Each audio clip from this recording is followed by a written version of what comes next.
This next segment, I will speak with you about examples of important documents. The first example is a living will.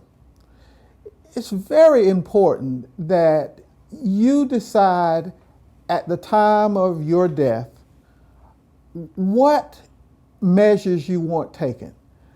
Do you want heroic measures, or do you want to just to be allowed to pass on peacefully?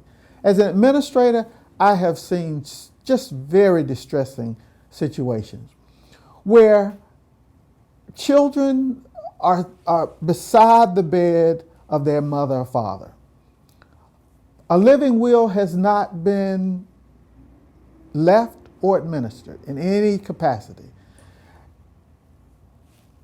And you've got, I'm just going to choose 10 children. You've got 9 children saying, Mama and Daddy would not want to continue to live like this. They would not want to be kept alive artificially.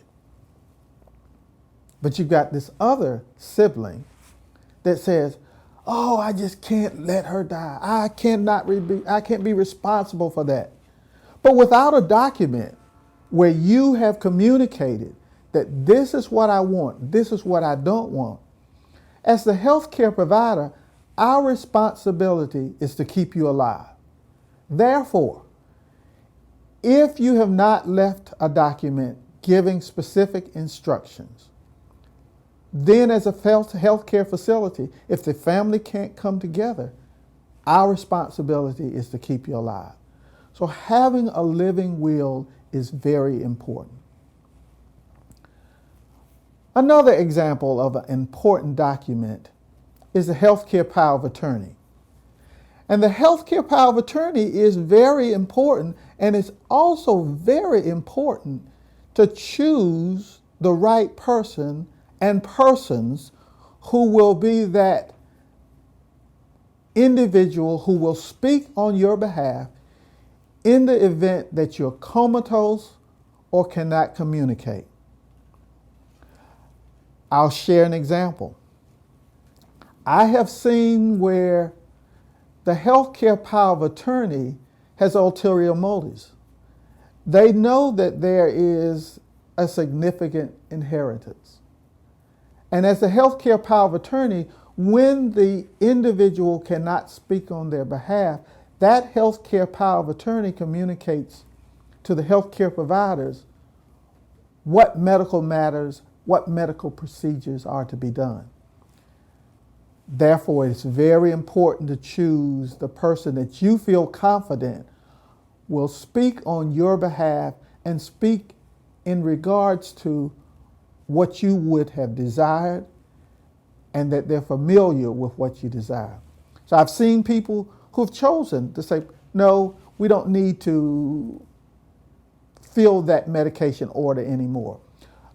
No, we need to look at another type of medicine that's not as expensive. And as a healthcare power of attorney and as a healthcare provider, we have to follow and communicate with that individual. Choosing that healthcare power of attorney is important, and also having the healthcare power of attorney allow someone to speak on your behalf, even if you're not in a comatose state, but if your condition is compromised where you're not making good decisions, your judgment is impaired.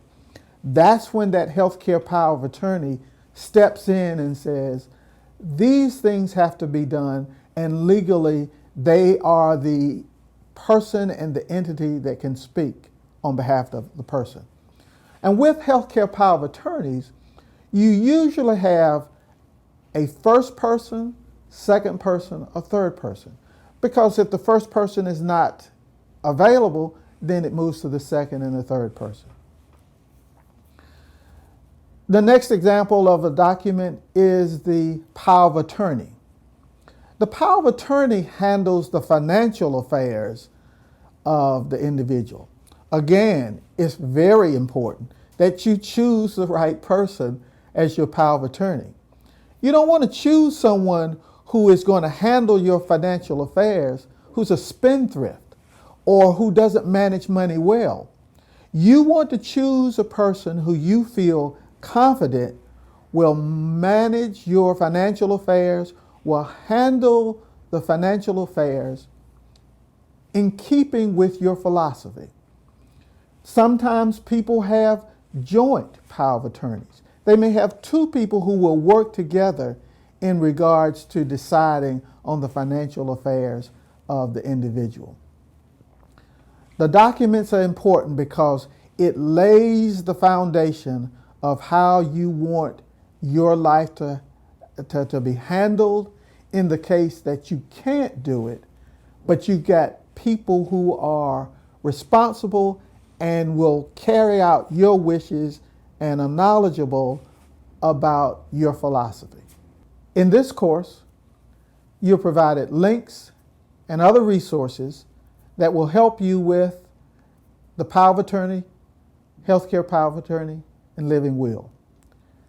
Keep in mind, it is vital that you communicate with individuals who are professionals that can advise you, be it an attorney, a financial advisor, or someone that handles medical services for you. Often, people are just troubled. Their hearts are hurting. They see someone that they have, their dad was the strongest man that they knew. Their mother was just a pillar of society, and yet they are at a point in life that they don't know what to do. They don't know how they're going to pay for this care. All of a sudden, they're in the hospital, and the hospital is saying, you got to get out, but you can't take care of them at home. So people will call me because I've done it for 40 years. And they'll say, Felton, this is the situation. What do you think I should do? Or they'll say, the hospital is saying this. What are the best places, or where are the places I need to stay away from? Because nobody really wants to just go to a nursing home. But sometimes people do need additional care. So that's been my career. That's been my career of helping people know what to do, try to figure out sometimes how they're going to pay for it. Sometimes as a caregiver, so stressed and so burned out that they love what they're doing, but they want to know what's the next step? What is a bigger part of my life? Well, that's me. That's what I love doing. That's because I care about people. I want people to be treated with love, respect, and dignity.